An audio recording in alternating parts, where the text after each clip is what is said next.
오늘 설교 제목은 회개하자입니다. 한번 따라 하시겠습니다. 회개하자. 회개하자. 회개하자. 예수님의 공생의 첫 말씀, 첫 명령, 회개하라. 천국이 가까웠느니라. 이 말씀입니다. 회개하라. 우리 예수님 지금 우리에게 말씀하십니다. 회개하라. 회개하라. 회개하라. 우리 주님이 우리 보고 회개하라 그러시면 우리는 어떻게 할까? 회개하자. 회개해야지. 해야 건강한 신앙인 것입니다. 요즘 만나는 사람마다 걱정을 합니다. 우리 사회에 부패가 만연하다고 한탄들 합니다. 또 어른들은 이런 말을 합니다. 요즘 아이들은 죄를 죄로 여기지 않는다고 개탄도 합니다. 이 시대가 점점 더 타락해 간다고 탄식을 합니다. 과연 세상이 점점 더 악해지는 것일까?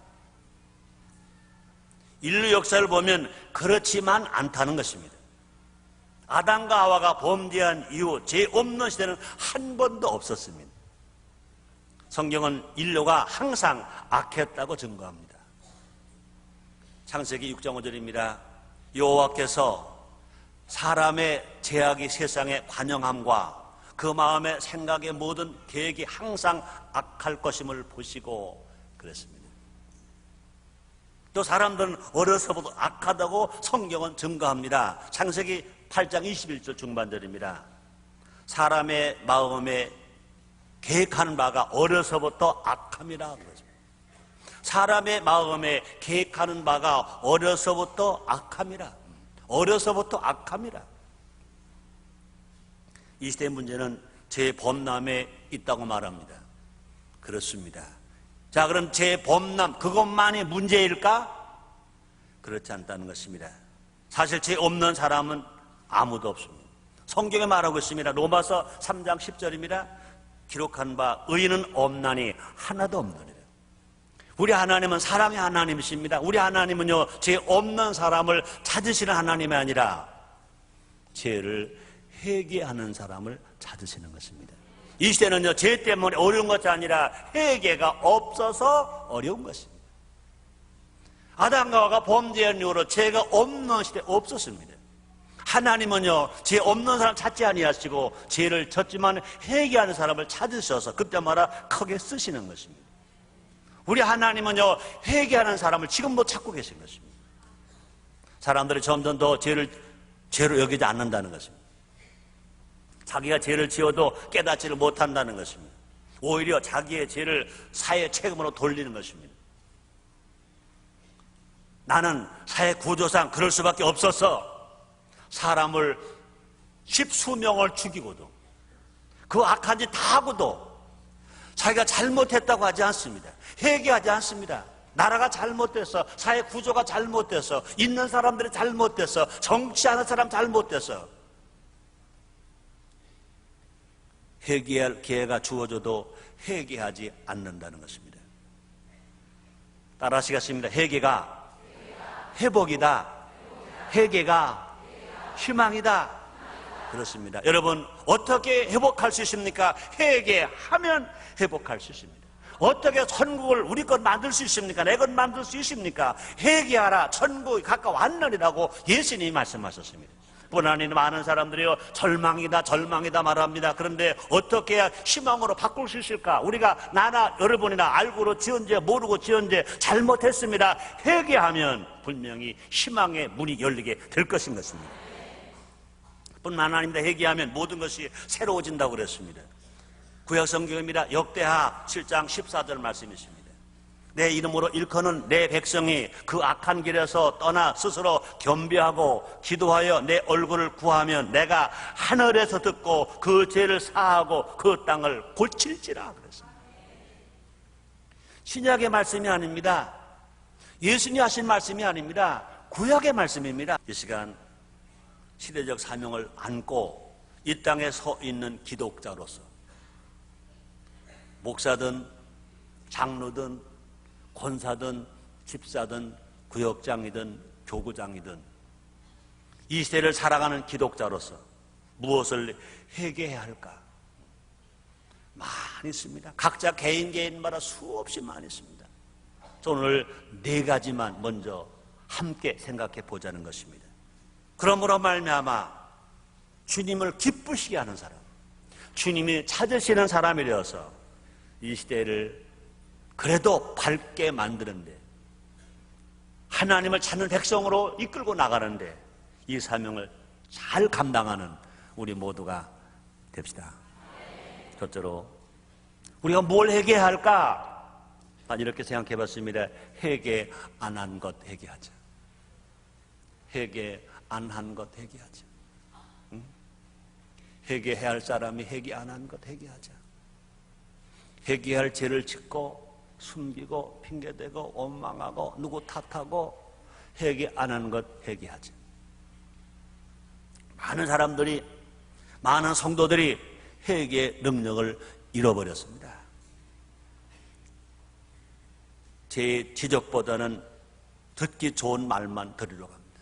남의 잘못은 잘 지적하면서도 자신을 회개하지 않습니다. 무엇을 회개할지도 모릅니다. 여러분, 성경에 나온 위대한 다윗을 보십시오. 그는 왕이 된 후에 치명적인 범죄를 저질렀습니다. 자기 신하의 아내 밧세바를 간통했습니다. 그 간통을, 이것을 어떻게 무마해 보려고 결과적으로 그 신하 우리아를 죽음으로 몰아 죽게까지 했습니다. 이 놀라운 사실은 다윗이 지은 죄인 것입니다. 다윗은 나단 선자가 올 때까지 죄를 깨닫지 못했습니다. 나단 선자를 보고도 아무렇지 않았습니다. 나단 선자가 깨우쳐 줄 때, 그 죄를 지적해 줄 때, 그제서야 다윗이 내가 잘못했구나, 그때 다윗은 회개했습니다. 이것은 매일 회개 자리에 나와야 할 이유인 것입니다. 우리의 무너진 마음은 죄를 깨닫지 못합니다. 우리 어두운 눈으로 죄를 발견하지 못합니다. 그 가운데서 우리는 실수 없이 죄의 담을 높여가는 것입니다. 변명하려고 합니다. 핑계를 댑니다. 알고로 죄를 짓습니다. 모르고로 범죄를 합니다. 생각으로 죄를 집니다. 눈으로도 범죄합니다. 입으로도 범죄합니다. 귀로도 범죄합니다. 손으로 범죄합니다. 발로도 범죄합니다. 죄의 늪에 빠져들면서도 안전하다고 생각합니다.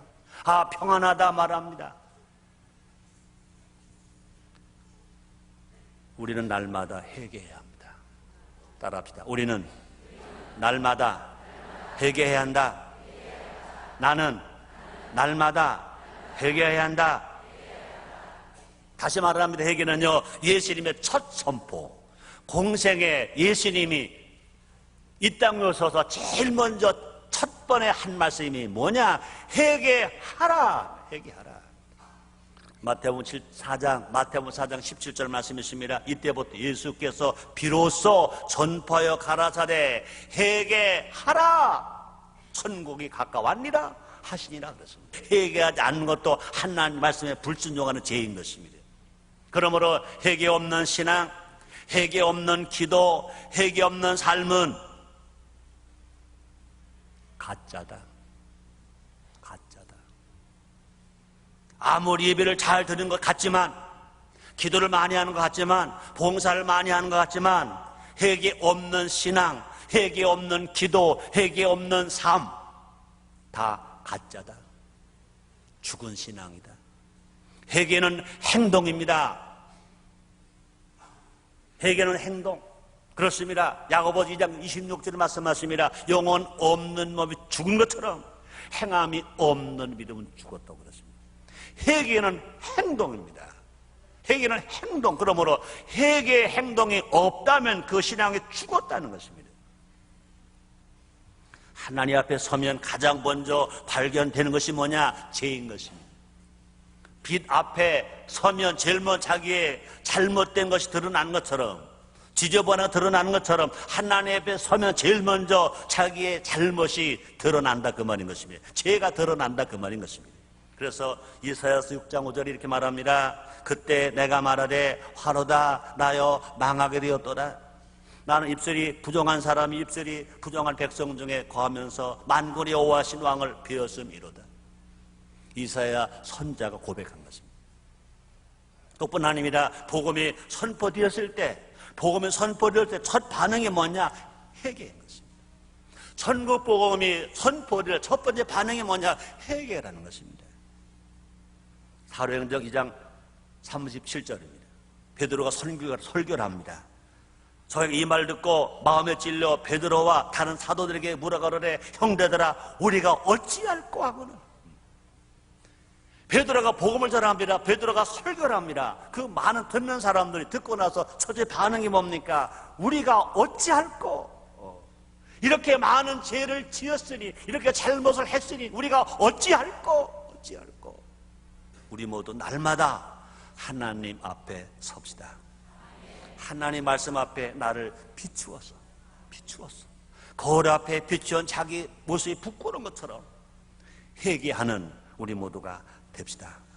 그동안 회개하지 않았던 모든 것 다 낱낱이 고백하면서 하나님 아버지 잘못했습니다. 이것도 잘못했고요. 잘못했습니다. 하고 회개하는 우리 모두가 됩시다. 우리가 회개하면 우리 죄가 주홍같이 붉고 목보라 거물지라도 신눈처럼 양털처럼 희게 깨끗하게 용서해 주시는 것입니다. 우리가 회개할 때 주님의 영광이 나타나게 되는 것입니다. 두 번째, 용서 못한 것 회개하자. 그렇습니다. 용서하지 못한다는 것은 뭐냐? 하나님을 믿지 않는다는 겁니다. 용서하지 못한다는 것은 뭐냐? 하나님을 존경하지 않는다는 뜻인 것입니다. 하나님은 온 인류를 용서하기 위해서 독생자를 보내셨습니다. 우리 하나님은요, 죄는 미워하세요. 그러나 죄를 지은 자는 사랑하십니다. 그 죄를 어떻게 할 것이냐? 하나님을 독생 예수의 보혈의 피로 그 죄를 다 씻어주고 용서해 주시기 위해서 우리 하나님이 독생 예수를 보내신 것입니다. 예수님은 십자가에서 모든 일을 다 용서하시고 그렇게 매맞으시고 그렇게 가시관 쓰시고 그렇게 양서형벌의 모세를 닦으시고 그렇게 죽으셨습니다. 왜? 우리의 죄를 용서하시기 위해 그렇게 고통을 당하셔서 그렇게 죽으셨어요. 예수님 십자가에서 어떤 한 사람이라도 다 용서하셨어요. 자기 못 받고 고통을 주는 그들도 다 용서해 주셨어요. 동시에 하나님은 우리에게 용서할 것을 말씀하십니다. 용서가 얼마나 중요한지 우리의 주님은요, 기도문을 가르쳐 주시면서 이렇게 기도하는가 가르쳐 주시면서 그 속에 기도문 속에 용서가 들어 있습니다. 마태복음 6장 12절입니다. 우리가 우리에게 죄 지은 자를 사여 준 것 같이 우리를 사여 주옵시고라고 기도하라고 가르쳐 주시는 것입니다. 내가 나에게 죄 지은 사람을 내가 사여 주는 것처럼 하나님 아버지여 내가 잘못된 죄를 하나님이 나를 사여 주시옵소서라고 기도하라는 것입니다. 만약 우리가 이웃을 용서하지 않는다면 하나님께서 우리를 용서하지 않겠다고 성경은 분명히 말씀하셨습니다. 마태복음 6장 15절입니다. 너희가 사람의 과실을 용서하지 않으면 너희 아버지께서도 너희 과실을 용서하지 아니하시리라 말씀하십니다. 우리의 신 친히 말씀하신 겁니다. 다시 읽어드립니다. 너희가 사람의 과실 용서하지 않으면 너희 아버지께서도 너희 과실 용서하지 아니하시리라. 그렇습니다. 우리의 신 어떻게 가르쳐 주십니까? 나에게 손해를 끼치고 아픔을 준 사람이 회개만 하면 하루에 70번씩 7번이라도 용서하라고 가르쳐 주시는 것입니다. 그럼 우리가 용서한다는 것은 뭘까? 용서한다는 뭘까? 하나님의 마음을 품는 겁니다. 용서한다는 것은 무엇일까? 하나님의 눈으로 세상을 바라본다는 것입니다. 용서하는 것은 뭘까? 하나님의 뜻을 이루어 드리는 것입니다. 여러분, 성경에 나온 요셉을 보십시오. 그는 형들에게 매를 맞았습니다. 그는 애굽의 장사꾼에게 팔려갔습니다. 그는 보디발의 가정에서 종로를 충성했습니다만 그 아내 모함으로 감옥에 갔습니다. 그러니 한 인간이 받을 고통을 다 당했습니다. 근데 결국은 애굽 나라 그 당대 최고 강한 나라 애굽 나라의 국무총리가 되었습니다.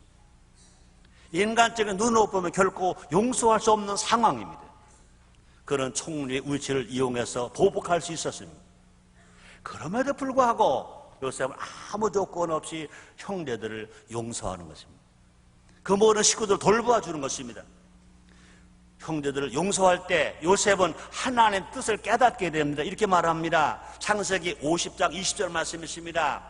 당신들은 나를 헤아려 하였으나 하나님은 그것을 선으로 바꾸사 올과 같이 만민의 생명을 구원하게 하시기로 하셨으니 당신들은 나를 헤아려 했지만 하나님 그것을 선으로 바꾸사 국무총리가 되게 하시고 자기 백성을 구원하게 하시고 형제들을 구원하게 하시고 모르는 사람을 구원으로 하도록 써주셨다는 것입니다.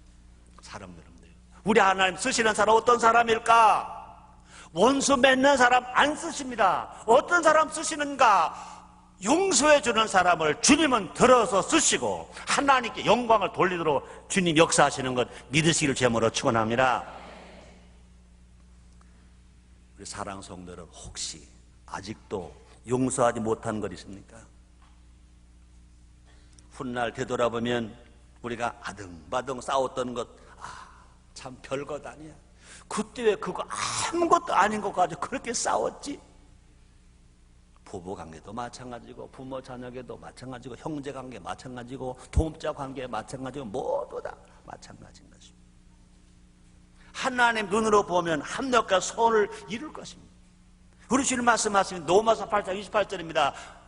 우리가 알거니 하나님은 사랑하는 자 그 뜻대로 부르심을 입은 자에게 모든 것이 합력하여 선을 이루느니라 그랬습니다. 여러분 혹시라도 부모를 용서하지 못했습니까? 혹시라도 부부끼리 용서하지 못했습니까? 혹시라도 친구끼리 용서하지 못했습니까? 혹이라도 구역 성도들끼리 용서하지 못했습니까? 오늘 지금 이 시간에 하나님 앞에 예수님 십자가 발 앞에 다 내려놓읍시다. 평안함이 올 겁니다. 위로가 올 겁니다. 치료가 임할 겁니다. 막힌 게 뚫어지게 될 겁니다. 얽힌 게 다 풀어지게 될 것입니다. 그렇습니다. 마음에 쌓인 아픔과 상처도 다 털어놓고 용서하지 못한 걸 다 회개할 때 하나님께서 우리의 마음을 어루만져 주십니다. 성경 말씀하십니다. 시편 34편 18절입니다. 여호와는 마음에 상한 자에게 가까이 하시고 중심에 애통하는 자를 구원하시는도다. 주의 위로가 여러분에게 임하시기를 바랍니다. 세 번째 얘기할 것이 뭘까? 희생 봉사 안 한 것. 희생 봉사 안 한 것 얘기하자. 그렇습니다. 봉사는 사랑의 표현인 것입니다. 봉사는 사랑의 행위인 것입니다. 봉사는 행동입니다. 회개도 행동인 것처럼 봉사가 행동입니다. 봉사한다는 것은 하나님을 사랑한다는 것입니다. 하나님 좋아서 어쩔 줄 모르는 사람은요 봉사하고 싶어서 안달을 합니다. 안달을 합니다. 하나님을 좋아하는 사람에게는요 희생 봉사가 행복입니다. 뭐가 행복이냐? 받는 게 행복이냐? 아니요. 내가 주는 게 행복입니다. 내가 희생하는 게 행복입니다. 행복한 것이 어디 있냐? 내가 진실로 하나님을 사랑하는 사람은요 희생 봉사하는 것이 이게 행복한 것입니다. 예수님께서는 십자가의 마지막 죽으시면서도 행복하게 죽으셨습니다. 왜 그렇습니까? 하나님 아버지 뜻을 이루시기 때문에. 그럼 예수님께서 마지막 십자가 하신 말씀이 있습니다. 내가 다 이루었다. 사랑하는 여인들을 한번 옆에서 보시기 바랍니다. 시간을 뺏기는지도 좋아해. 회사의 상사에게 막 꾸지람을 들어도 좋대. 좋대. 사랑하는 사람을 위해서 물질을 사용하는 것도 기뻐. 그저 통장에 비었으면 더 끊어서라도 막 갖다 줘도 좋아해. 그래서 어떻게 하면 더 줄까? 어떻게 하면 더 많이 해줄까? 이것 때문에 고민하는 거죠. 여러분 성경에도요 열심히 연애한 남자가 있다. 누군지 아는 사람? 야곱. 자기가 마음에 드는 나이를 위해서 자그마치 7년을 하루같이 봉사했어요. 자기가 사랑하는 사람, 나이를 자기 아내 삼기 위해서 7년을 하루같이 봉사했어요. 여러분, 우리에게 가장 자연스러운 일이 뭘까? 봉사입니다. 자랑스러운 일이 뭘까? 봉사인 것입니다. 과연 나에게 정말로 과연 내가 봉사가 행복한가? 봉사가 아주 귀찮은가? 생각해 봐야 할 것입니다. 하나님을 사랑한다고 하면서 봉사를 귀찮아하고 있지는 않은가? 봉사하지 않는 신앙은 권태기에 빠진 부부와 같다. 봉사하기를 싫어하는 삶, 진실로 봉사하지 않는 신앙은 권태기에 빠진 부부와 같다는 것입니다. 아무 문제가 없는 그냥 내버려 두어서는 안 된다는 것입니다. 희생 봉사하지 않는 것을 철저하게 회개해야 할 것입니다. 나는 지금 하나님 섬긴다고 하면서 교회 생활한다고 하면서 내가 얼마만큼 내가 다른 사람이 어려움을 당할 때 희생하고 있는가 봉사하고 있는가 찾아봐야 할 것입니다. 이것이 나에게 무관심하다, 이거 회개해야 될 것입니다. 지금 바로 희생 봉사할 것을 결단도 해야 될 것인 것입니다. 우리는 하나님의 봉사자. 성경에 말씀합니다. 이사야서 61장 6절입니다. 오직 너희는 여호와의 제사장이라 일컬음을 얻을 것이라. 사람들이 너희를 우리 하나님의 봉사자라 할 것이며 너희가 열방의 재물을 먹으며 그들의 영광을 얻어 자랑할 것이며, 이렇게 말씀합니다. 하나님은 누구를 원하시냐? 봉사하는 자를 원하시는 것입니다. 예수님 이 땅에 오셔서 철저하게 희생 봉사하셨습니다. 사도 베드로 이런 말합니다. 봉사할 때 하나님의 영광이 드러난다는 것입니다. 베드로전서 4장 11절 말씀이 있습니다. 만일 누가 말하려면 하나님의 말씀을 하는 것 같이 하고 누가 봉사하려면 하나님의 공급하심으로 하는 것 같이 하라. 이는 범사에 예수 그리스도로 말미암아 하나님 영광을 받으시게 하려 함이니 그에게 영광과 권능이 세세 무궁토록 있느니라. 아멘. 이렇게 말씀하셨습니다.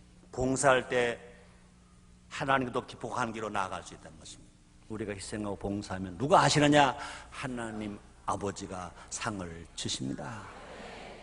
그럼 우리는요, 이처럼 은혜를 많이 받는, 사랑을 많이 받았는데 내 봉사가 필요한 자리, 내가 희생에 불리한 자리에 가서 희생 봉사하지 않았 이것을 회개할 때, 이걸 돌이키고 우리가 행동으로 바꿀 때 주의 축복이 우리에게 임하게 될 것인 것입니다. 네 번째입니다. 무관심한 것 회개하자.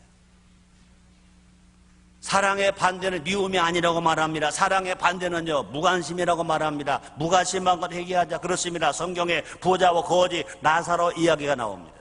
성경을 보면 왜 부자가 지옥에 갔는지 나오지 않아 있습니다. 전설에 따르면요, 부자가 하나님께 물었다고 합니다. 하나님께서 한마디로 그 이유를 말했다는 것입니다. 넌 무관심했다, 이 말이다. 내 부자가 왜 음부에 갔느냐? 넌 무관심했다. 부자는 땅의 것에 관심이 커서 천국에 무관심했다는 겁니다. 부자는 돈에 관심이 커서 이웃에게 무관심했다는 것입니다. 건강한 신앙이 뭐냐? 하나님을 사랑하는 거요, 이웃을 사랑하는 겁니다. 마찬가지입니다. 하나님 싫어하시는 것이 뭐냐? 하나님을 기쁘게 하지 못하는 것이 뭐냐? 천국에 무관심한 겁니다. 하나님께 무관심하고 사람에게 무관심하고 이웃에게 무관심한 겁니다. 그때 부자와 나사로 이야기 중에 나사로가 어디에 있었습니까? 바로 부잣집 앞에 있었습니다. 음부에 간 부잣집, 살색 옷을 입고 호식게만 살았던 그 음부에 간 부잣집 앞에 나사로가 있었어요. 성경에 말합니다. 누가복음 16장 20절입니다. 나사로라 이름한 한 거지가 헌대를 앓으며 그 부자의 대문에 누워 그 부잣집 대문 앞에 그가 있었습니다. 근데 부자는 날마다 호화롭게 살았다고 그랬습니다. 누가복음 16장 19절입니다. 한 부자가 있어 자색 옷과 고운 베옷을 입고 날마다 호화롭게 연락하는데 그랬습니다. 먹을 것이 넘쳤지만 날마다 잔치를 했지만 자기 대문 앞에서 거짓 노릇하는 나사로에게는 무관심했다. 혹시 이 부자가 내 모습은 아닌가? 혹시 이 부자가 내 모습은 아닌가?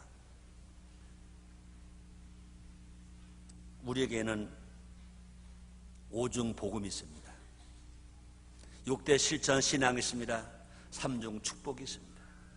우리에게는요 성경 말씀이 있습니다. 수도 없이 설교를 많이 들었습니다. 우리에게는요 하나님의 사랑, 성령의 사랑이 넘쳐납니다. 예수의 이름 있고 예수의 보혈이 있습니다. 우리에게는 성령의 도우심이 있습니다. 성령 세례 받았습니다. 성령 충만합니다. 은사가 있습니다. 열매 맺는 삶을 살아가야 할 힘이 우리에게 있습니다. 그런데 우리 집 앞에 거짓 나사로와 같은 불신자가 있습니다. 전도에 무관심하진 않았는가?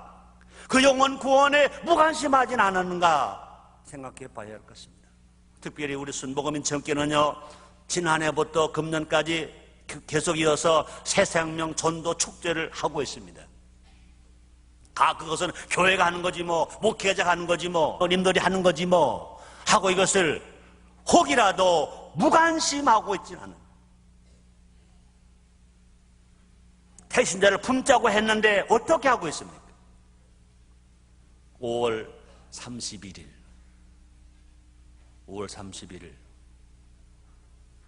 2006년도 대한민국 국민이 할 것 일 중에 제일 큰 일입니다. 시장을 뽑고 도지사를 뽑는 날입니다. 시의원을 뽑고 도의원을 뽑는 날입니다. 군수 부청장을 뽑고 군의원, 구의원을 뽑는 날입니다. 여러분 얼마나 관심을 가지고 계십니까? 무관심은 상대방을 아프게 하는 가장 예의 바르고도 잔인한 방법이다라는 말이 있습니다. 무관심은 영혼의 에이즈병 같다. 무관심은 사회의 암이다. 암. 이 사회가 병들어가는 것은 무엇 때문에? 무관심 때문에 병들어갑니다. 예수님은 바로 사랑하라고 하셨습니다. 예수님은요 서로 사랑, 서로 사랑하라, 서로 봉사하라 하셨습니다. 서로에게 관심을 가지면 죄악이 물러갑니다. 그래서 베드로전서 4장 8절에 이렇게 말합니다. 무엇보다도 열심으로 서로 사랑할지니 사랑은 허다한 죄를 덮느니라 이렇게 말씀했습니다.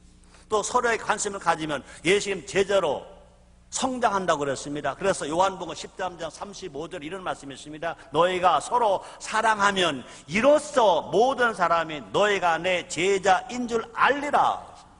사랑이 뭐냐? 관심입니다. 그러므로 너희가 서로 관심을 가지면 이로써 모든 사람이 너희가 내 제자인 줄 알리라. 결론입니다. 우리 모두 회개합시다. 회개할 때 하나님이 역사가 일어납니다. 회개할 때 우리의 신앙이 유쾌해집니다. 유쾌해집니다. 보세요. 사도행전 3장 19절에 보니까 그러므로 너희가 회개하고 돌이켜 너희 죄 없음을 받으라. 이같이 하면 유쾌하게 되는 날이 주 앞으로부터 이를 것이라. 천국이 오게 됩니다. 기도하겠습니다. 하나님 아버지 감사합니다. 우리의 주님 우리에게 말씀하십니다. 회개하라 명령하셨습니다. 주님의 명령대로 회개하는 우리가 되게 해 주옵소서. 회개할 수 있도록 성령님이여 우리를 도와 주시옵소서. 예수님의 이름으로 기도드리옵나이다.